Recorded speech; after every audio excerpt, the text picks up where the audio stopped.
At our engagement dinner, my daughter's fiancé leaned across the table and whispered something that made my blood run cold. "Sign over 49% of Blackwood Vineyards to me before the wedding, or I'll make sure everyone knows what your daughter really is." His smile never wavered as he reached for his wine glass. That's when I knew I had exactly 37 days to save my daughter from the biggest mistake of her life. My name is Robert Blackwood, and I've spent 42 years building something that mattered. Not just a business, but a legacy. When my wife Catherine passed from cancer 6 years ago, I promised her I'd keep our family together. Our daughter Madison was everything to us. Smart, compassionate, a veterinarian who genuinely cared about healing. She'd never shown much interest in the vineyard, and that was fine. I never wanted to force anything on her. Then she brought Ethan home. It was a Tuesday evening in March when Madison called. Her voice had that breathless quality I hadn't heard since she was 16 and got into veterinary school. "Dad, I need you to sit down. I have incredible news." My hand tightened around the phone. Nothing good ever started with those words. "I'm engaged." The silence stretched between us like a canyon. Madison and I had always been close, especially after Catherine died. We talked every week, had dinner twice a month. She'd been dating someone for a few months, some guy named Ethan who worked in commercial real estate. She'd mentioned him exactly 3 times, always in passing, never with any real depth. And now she was engaged. "Madison, sweetheart, that's wonderful." I forced enthusiasm into my voice. "When do I get to meet him? Saturday dinner? At your place? I want him to see the vineyard, meet you properly." There was something in her voice. Not quite nervousness, but something close. Like she was trying to convince herself as much as me. That Saturday, I cleaned the main house for the first time in months, put out Catherine's good china, made her recipe for coq au vin. I wanted to make a good impression, wanted to believe my daughter had found someone who made her happy. The vineyard looked beautiful that evening. 50 acres of carefully tended vines stretching toward the Texas Hill Country horizon, the sunset painting everything gold and red. Ethan arrived in a Tesla. I noticed that first. Noticed how he spent 30 seconds looking at Madison and 3 minutes looking at the house. He was 34, tall, with the kind of practiced smile that probably worked great in sales meetings. His handshake was too firm, held too long, his eyes already calculating something I couldn't quite read. "Mr. Blackwood, Madison talks about this place constantly." He gestured broadly at the vineyard. "Family business, right? 4th generation? 5th, actually. My great-great-grandfather planted the first vines in 1887. I led them inside, watching how Ethan's gaze cataloged everything. The original hardwood floors. The custom wine cellar visible through glass doors. The artwork Catherine and I had collected over decades. Dinner started pleasantly enough. Ethan asked about the vineyard with what seemed like genuine interest. Asked about production volume, distribution, profit margins. Questions that felt increasingly less like polite conversation and more like a business audit. "So, Madison tells me she's not really involved in the operation," Ethan said, cutting his chicken with precise movements. "That must be difficult, building something like this without family to pass it to." Something in my gut tightened. Madison has her own calling. I'm proud of what she does. "Of course. Of course." Ethan's smile widened. "But long term, what happens to all this? Have you thought about succession planning?" Madison touched his arm. "Ethan, we just got here. I'm just curious, babe. Your dad built something amazing. Someone needs to think about these things." He turned back to me. "I actually have a lot of experience with family business transitions. Commercial real estate, private equity, that sort of thing. I've helped several families navigate these exact situations." The rest of dinner, Ethan dominated the conversation. Talked about his portfolio, his connections, his vision for expanding into wine country investments. Madison barely spoke. Just watched him with this look that reminded me of how she used to watch injured animals at her clinic. Like she wanted to heal something broken, but wasn't sure if she could. After dinner, I gave them a tour of the property. Ethan's questions got more specific. Asked about property values, zoning, what the land alone might be worth. asked if I'd ever considered selling to a larger vineyard group, what kind of offers I'd received. Each question felt like a test, like he was building a map of something only he could see. As they were leaving, Ethan shook my hand again. We should talk more about the business side of things. Maybe over lunch next week? Just the two of us? I watched them drive away, Ethan's Tesla disappearing down the gravel road. The cocoa vin sat heavy in my stomach. I walked back into the house and called the one person whose judgment I trusted more than my own. Marcus Chen answered on the second ring. Robert, it's 9 o'clock on a Saturday.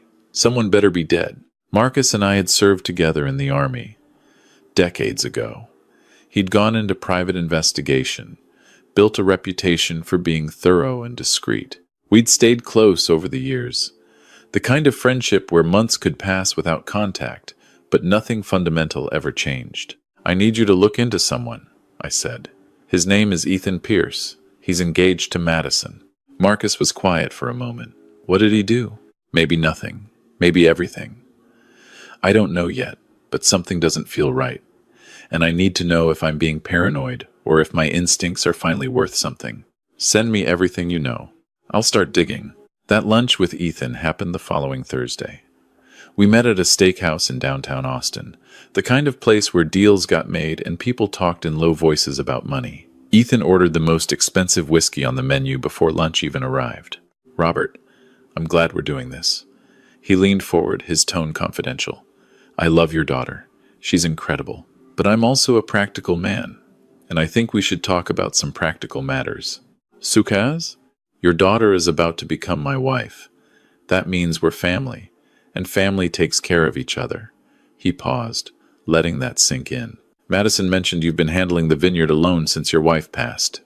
That's a lot for one person. Have you thought about bringing in a partner? Someone with business experience who could help modernize operations, expand distribution. The vineyard does fine as it is. Fine isn't great, though. Ethan's smile had edges now. I've been researching Texas wine country. Property values are skyrocketing. With the right investment and management, Blackwood Vineyards could be worth 10 times what it is now. Maybe more. I'm not interested in selling. Who said anything about selling? He took a sip of his whiskey. I'm talking about partnership. You bring the land and the legacy. I bring capital and expertise. We grow this thing together. As family. The waiter brought our steaks. Mine sat untouched, while Ethan cut into his like we were discussing the weather. Here's what I'm thinking, Ethan continued.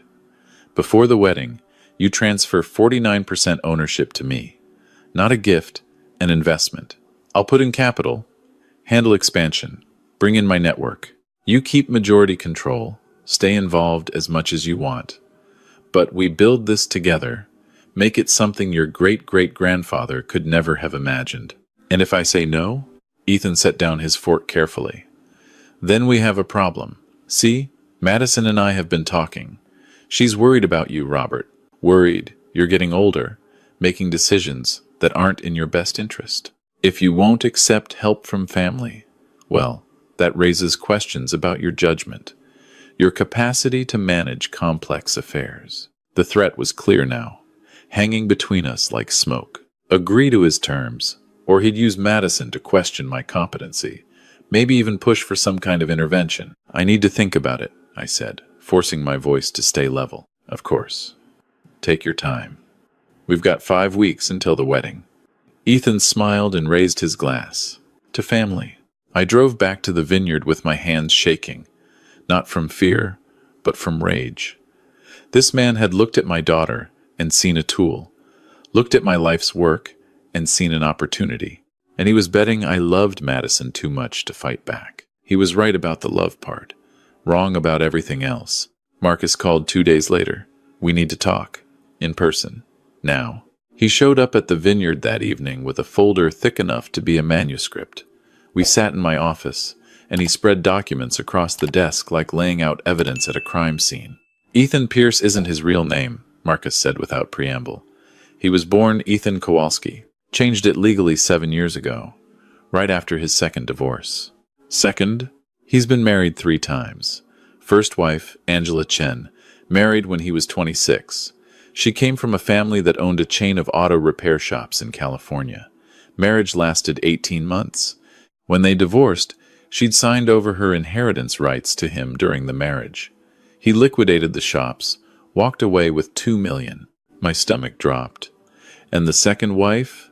Jennifer Park, Korean-American, family owned a successful restaurant group in Seattle. Same pattern. Whirlwind romance, quick engagement, married within 6 months.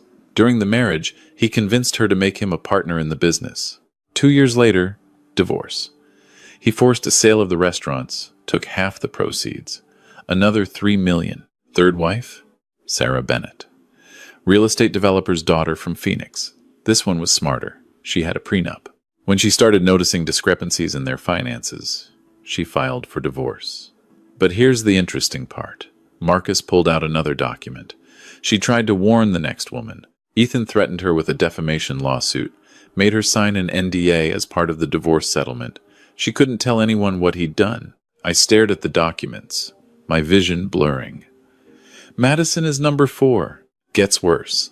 I found 2 other women between wife 3 and Madison, both from wealthy families. Both engagements ended abruptly with harassment claims that mysteriously disappeared after settlements were paid. This guy is a professional. He targets daughters of wealthy families, identifies which ones might be vulnerable, isolated. He builds a relationship, moves fast, then extracts assets through marriage and manipulation. Why hasn't he been arrested? Because he's technically not breaking laws. Everything he does is legal. Unethical as hell, but legal. He finds women who want to believe in love, families who want to believe in second chances. By the time anyone realizes what he is, he's already got his hooks in so deep that fighting him means destroying the family. I picked up one of the documents. A photo of Ethan, younger, standing outside a courthouse with his second wife. She looked happy. He looked hungry. There's more, Marcus said quietly. I tracked his finances. He burned through the money from the first 2 divorces. Gambling, bad investments, expensive lifestyle. He's broke, Robert, deep in debt.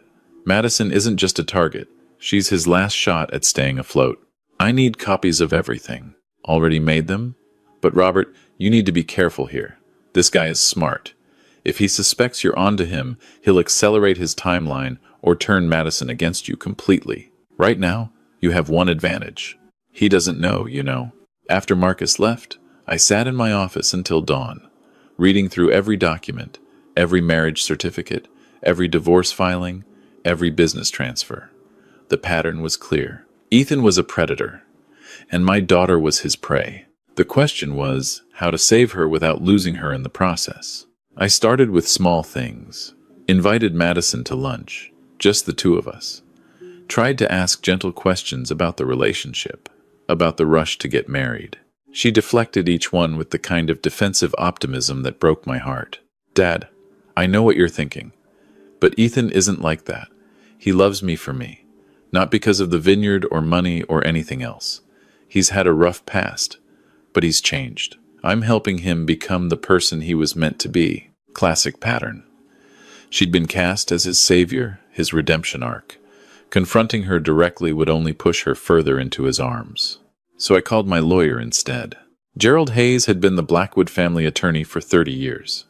He'd helped Catherine and me with estate planning, handled every legal aspect of the vineyard. When I explained the situation, his response was immediate. We need a prenuptial agreement, non-negotiable, and we need to restructure the vineyard ownership right now, before the wedding. How? We create a family trust. You transfer ownership of Blackwood Vineyards to the trust. You're the trustee with full control during your lifetime. Upon your death, Madison inherits, but the trust has strict provisions. Any spouse married less than 10 years has 0 claim to the business. Even Madison herself can't sell or transfer assets without approval from a board of advisors, which will establish. Will that hold up? If we do it right now, before the engagement becomes marriage, absolutely. It's your property, your business. You have every legal right to protect it. And if this Ethan character is what you think he is, the prenup becomes a test. A man who truly loves Madison will sign it without hesitation. We spent 3 days restructuring everything. moved the vineyard into a family trust with provisions so ironclad that even a team of lawyers would need years to crack them. Set up the trust so that any attempt to force sale or transfer would trigger automatic court oversight. Created a prenuptial agreement that was fair to Madison but gave Ethan exactly zero access to family assets. Then I invited them both to dinner. Ethan arrived with that same practiced smile, carrying expensive wine like we were all friends here.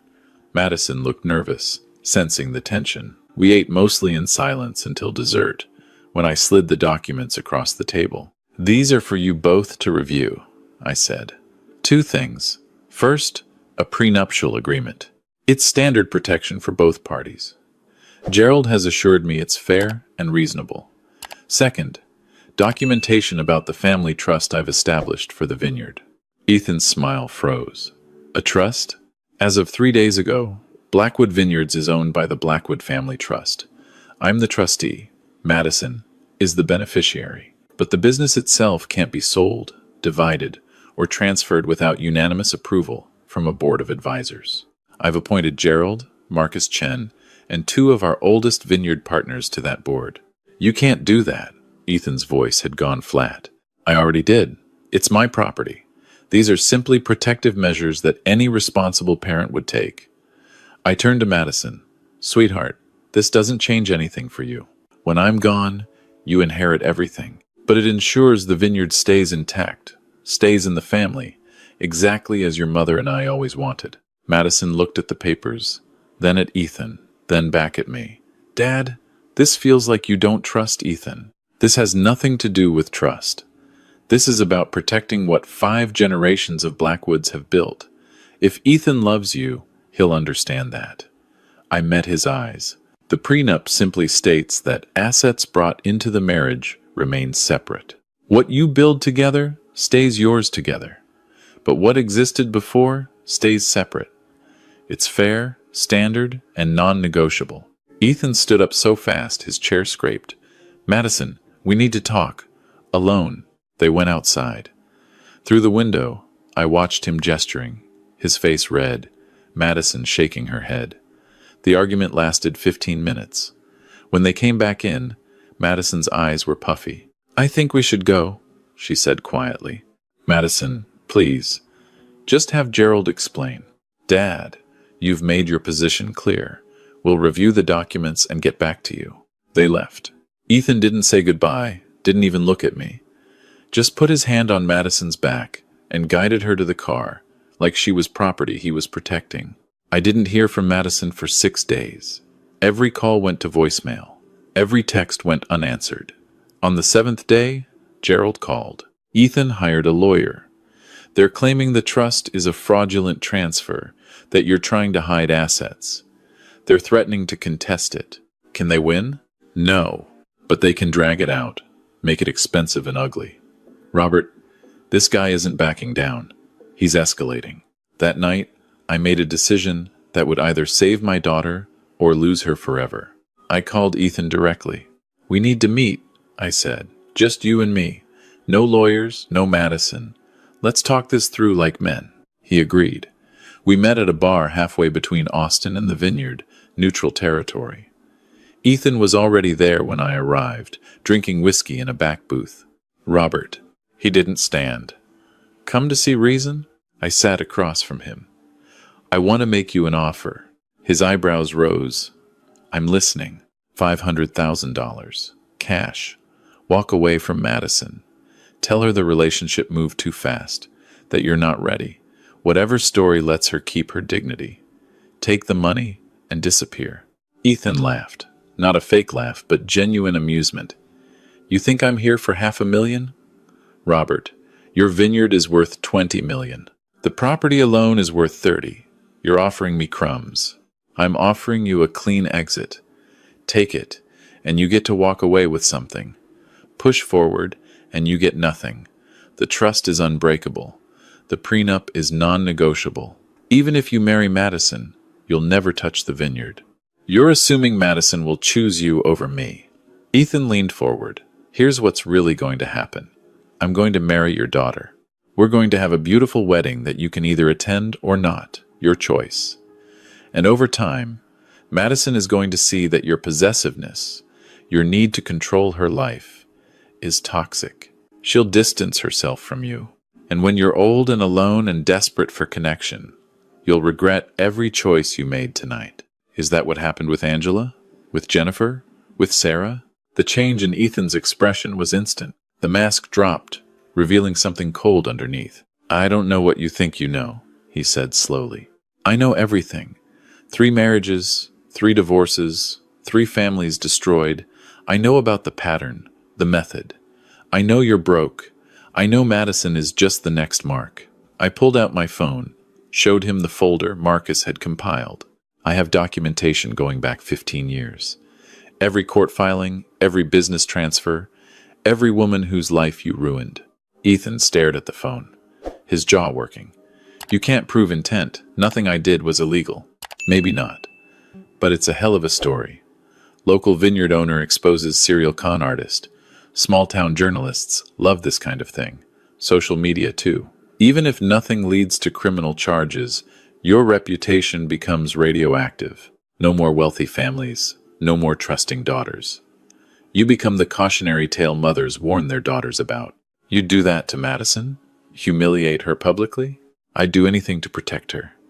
That's the difference between us. You see her as an asset. I see her as my daughter. I stood up. 500,000. Final offer. Take it and disappear, or I burn your life to the ground and watch you scramble through the ashes. I walked out before he could respond. 2 days later, Madison showed up at the vineyard, alone. She looked exhausted, like she hadn't slept. When I opened the door, she didn't say anything, just walked past me into the living room and sat on the couch where she used to read books as a child. Ethan and I had a fight, she said finally, about the prenup. He said if I truly loved him, I'd refuse to sign it, refuse to let you control our marriage before it even starts. She looked up at me with Catherine's eyes. Dad, why don't you trust him? This was the moment, the choice between protecting her and losing her. I sat down next to her. Madison, what do you know about Ethan's previous relationships? He's been married before, he told me. It didn't work out. How many times? She hesitated. Twice. He said he married young, made mistakes. 3 times, sweetheart. He's been married 3 times. And before you, there were 2 other engagements that ended badly. I pulled out my phone, opened the folder. I hired a private investigator, not because I don't trust you, but because something felt wrong and I needed to know if I was being paranoid. I showed her everything, every document, every court filing, watched her face change as she read about Angela, Jennifer, Sarah, watched her hands start shaking when she saw the pattern of asset transfers, the quick marriages, the calculated exits. This can't be right, she whispered. He wouldn't. There's more. I pulled up financial records Marcus had obtained. He's broke, Madison. Deep in debt, gambling losses, failed investments. The vineyard isn't something he wants. It's something he needs. She sat there for a long time, just staring at the documents. When she finally spoke, her voice was small. At dinner last week, he asked me about your health, asked if you had any cognitive issues, any signs of declining capacity. I thought he was just concerned. She looked at me. He was planning something, wasn't he? Building a case that you weren't competent to make decisions? Probably. It's a common tactic in situations like this. Isolate the target, discredit any opposition, then move in for the extraction. How long have you known? A few weeks. I wanted to be sure before I said anything, and I was terrified that telling you would push you away from me. I took her hand. Madison, I'm sorry. Sorry I didn't see this sooner. Sorry I wasn't there to protect you from this. But you need to know, I didn't do this to control you. I did this because you're my daughter and I would rather lose you than watch you be destroyed. She started crying. Not dramatic sobs, but quiet tears that hurt worse to witness. I pulled her into a hug like I used to when she was little, and the world felt too big. What do I do? She asked. That's your choice. But whatever you decide, I'm here. No judgment, no conditions. Just love. She stayed at the vineyard that night. The next morning, she asked to see all of Marcus's findings again. Spent hours reading every page, every detail. I made coffee and stayed quiet, letting her process. Around noon, she made a phone call. "Ethan, we need to talk. Meet me at Dad's Vineyard. 1 hour. Bring the prenup." He showed up 45 minutes later, that same practiced smile in place. But when he walked in and saw Madison's face, saw the documents spread across the table, the smile disappeared. "Madison, whatever your father told you, is your real name Ethan Kowalski?" she asked. He froze. "Were you married to Angela Chen, Jennifer Park, and Sarah Bennett? Did you extract millions from their families through manipulation and calculated relationship fraud?" Her voice was steady now, lawyer-like. "Did you approach me specifically because you researched my background and identified me as a potential target?" "Madison, you have to understand, those relationships were complicated. The divorces were messy. Your father is spinning this to make me look. Answer the question. Yes or no?" Ethan looked at her, then at me. I saw the calculation in his eyes, weighing options, looking for an angle. Then something changed. He realized he'd lost. "It's not what you think," he said finally. "Then explain it to me. Explain why you changed your name. Explain why you didn't tell me about your real past. Explain why you asked about my father's cognitive health. Explain why a prenup that protects both of us equally is somehow unacceptable." She stood up. "Or don't, because I already know the answer." "You're making a mistake," Ethan said, his voice turning cold, walking away from me. "You think you're so smart, but you're just a naive little girl playing detective. Your father manipulated you, fed you lies. Get out. Madison, get out of my father's house. Get out of my life. If you contact me again, I'll file for a restraining order. If you try to spread any stories about me or my family, I'll make sure every woman you've ever hurt knows exactly where you are and what you're planning. You want to call me naive? Try me." For a moment, I thought he might argue, but something in Madison's eyes must have convinced him. He turned and walked out, slamming the door hard enough to rattle the windows. We stood there in silence, listening to his car start, listening to it drive away. "I feel so stupid," Madison said quietly. "You're not stupid. You're trusting. There's a difference. I thought I was helping him. Thought I was seeing something good in him that no one else could see. How did I miss all the signs? Because you're Catherine's daughter. You see the best in people. It's not a weakness. It's who you are." I pulled her into another hug. But sometimes the best people need protection from the worst. The wedding was canceled, obviously. Deposits lost, invitations unsent, explanations made to confused relatives. Madison stayed at the Vineyard for 2 weeks, just hiding from the world while she processed everything. Some days she was angry. Some days she cried. Some days she just sat in the vineyard and stared at nothing. But slowly, she came back to herself. Marcus ran a few more checks to make sure Ethan had truly disappeared. He'd moved to Denver, according to social media. Already had a new girlfriend, another young woman from a wealthy family. Marcus made an anonymous call to her father, shared just enough information to plant seeds of doubt. We couldn't save everyone, but we could try. 3 months after the canceled wedding, Madison and I were having dinner at the Vineyard when she brought it up. "I want to learn the business," she said. "The Vineyard? You've been doing this alone for too long." And I realized something. This place isn't just a business. It's a story. 5 generations of people who built something that mattered. Mom loved this place, and I want to understand why. You don't have to do this for me. I'm not. I'm doing it for me. Ethan made me feel like I was just an inheritance, just an asset attached to wealth. But that's not who I am. I'm a Blackwood, and maybe it's time I figured out what that means. So she started coming to the Vineyard twice a week, learning about soil, about growing seasons, about the chemistry of fermentation. She was terrible at it initially, asked 1,000 questions, made mistakes, but she kept showing up, kept trying. 6 months later, she moved into the guest house on the property, said she wanted to be closer, wanted to really commit to learning. Her veterinary practice went to part-time. The Vineyard became her focus. A year after the canceled wedding, Madison stood at the edge of the Vineyard at sunset. exactly where Catherine and I used to stand together. She'd just closed a distribution deal that would expand our reach into 3 new states. Her idea, her negotiation, her victory. "I get it now," she said. "Why you fought so hard. This isn't about money or property. It's about identity, about knowing who you are and what you stand for. Your mother would be proud of you. I'm proud of me too. For the first time in a long time," she smiled. "And Dad, thank you. For seeing what I couldn't. For protecting me when I couldn't protect myself. For loving me enough to risk losing me. You're my daughter. There was never a choice." We stood there as the sun set over 50 acres of vines that had weathered droughts, freezes, and 5 generations of blackwoods.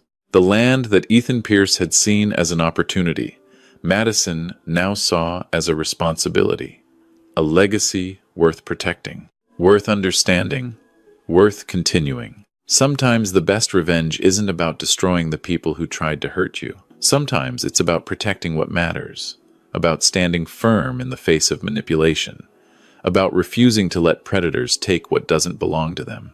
Ethan thought he could use love as a weapon. He thought he could exploit Madison's kindness and my desperation for family. He thought wealth made people weak. He was wrong about all of it. The vineyard stands. The family endures.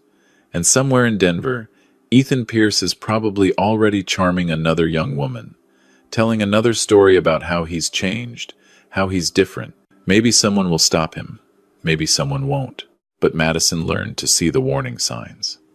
Learned that love shouldn't require you to ignore red flags.